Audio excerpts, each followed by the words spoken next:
থাকবেন। চলুন আমার কণ্ঠে একবার শুনে দেখুন, যদিও ভালো লেগে যেতে পারে।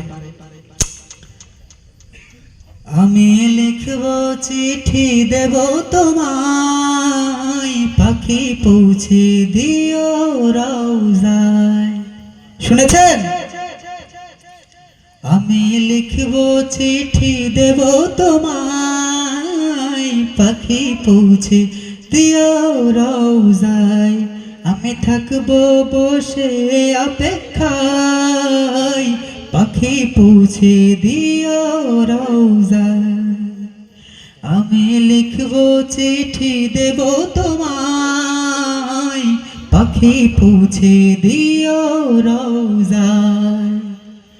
আমি থাকব বসে অপেক্ষায়, চিঠির উত্তর আসবে সে আশায়।